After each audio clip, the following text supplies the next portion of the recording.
Imagina un presidente de un país democrático declarando la ley marcial, acusando a su propio pueblo de conspirar con una nación enemiga, y suspendiendo libertades civiles para restablecer el orden. Suena algo sacado de una película distópica, ¿verdad? Pero eso es exactamente lo que sucedió en Corea del Sur.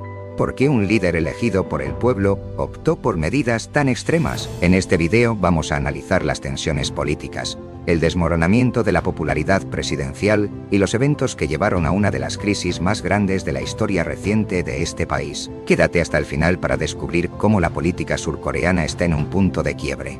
Hoy vamos a hablar de una serie de eventos que están sacudiendo Corea del Sur, desde la elección de su primera presidenta mujer hasta la crisis política que vive el actual presidente Yoon Suk-yeol en 2024. ¿Qué está pasando en este país? ¿Por qué la ley marcial fue decretada y luego retirada en cuestión de horas? ¿Qué papel juega la Asamblea Nacional y cómo ha reaccionado la población ante estas medidas? Todo esto lo desglosaremos en detalle para que puedas entender mejor el contexto político y social de uno de los países más avanzados y estratégicamente importantes del mundo. Para entender la situación actual, primero debemos retroceder a 2013, cuando Corea del Sur eligió a su primera presidenta mujer, Park Geun-hye. Su mandato estuvo marcado por un impresionante apoyo popular, pero en 2017 todo cambió. Park fue destituida en medio de un escándalo de corrupción que involucraba a su amiga de toda la vida, Choi Soon-sil, quien manipulaba decisiones políticas y económicas. Este escándalo, que tocó fibras muy sensibles en la política surcoreana, sumió al país en una crisis de confianza hacia sus instituciones. Aunque Park fue perdonada en parte por su sucesor, Moon Jae-in, la sombra de la corrupción nunca desapareció. Apenas en 2022, la situación política se complicó aún más. Yoon Suk-yeol, un candidato del Partido Conservador, ganó la presidencia por un margen extremadamente estrecho. Su victoria fue vista como un reflejo de la polarización profunda que afecta al país, y desde el primer día de su mandato, Yoon se enfrentó a una oposición feroz. Uno de los puntos clave que definió su presidencia fue su difícil relación con la Asamblea Nacional, controlada por la oposición. A medida que las acusaciones de corrupción se acumulaban, incluida una que involucraba a su propia esposa, la popularidad de Yoon comenzó a desplomarse.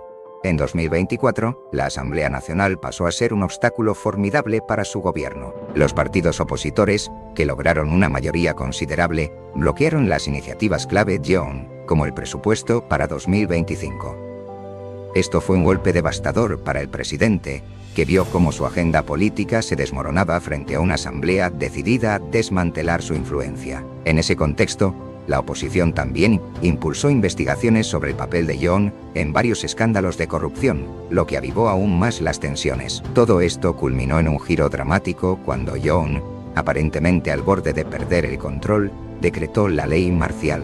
En un acto sin precedentes, el presidente acusó a los opositores de conspirar con Corea del Norte, algo que avivó la controversia. La ley marcial le daba al gobierno el control total, suspendiendo las libertades civiles y permitiendo el uso de fuerzas militares para sofocar cualquier intento de protesta o rebelión. Yoon justificó esta medida como una forma de proteger la estabilidad del país y salvaguardar la democracia.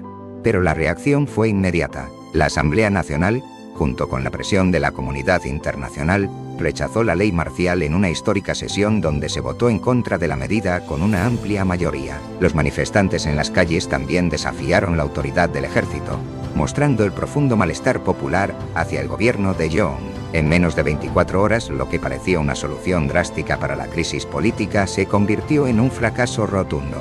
El presidente, ante la falta de apoyo tanto interno como internacional, se vio obligado a retirar la ley marcial. Este incidente no solo expuso la debilidad de Yoon, sino que también alimentó el sentimiento de que su tiempo en el poder podría estar llegando a su fin.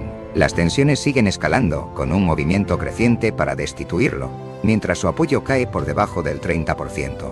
La pregunta es, ¿cómo llegó Corea del Sur a este punto? ¿Qué significa este fracaso para la democracia surcoreana? ¿Y qué le depara al futuro de Yoon? Lo que está pasando en Corea del Sur no es solo un conflicto político interno, es una lección sobre los límites del poder y cómo la presión popular y la división política pueden cambiar el curso de un país. ¿Crees que la dimisión de Yoon es inevitable? ¿Qué opinas de la respuesta de la Asamblea Nacional? Déjanos tus comentarios aquí abajo y suscríbete para más análisis sobre eventos políticos de todo el mundo. Nos vemos en el próximo vídeo. Hasta luego.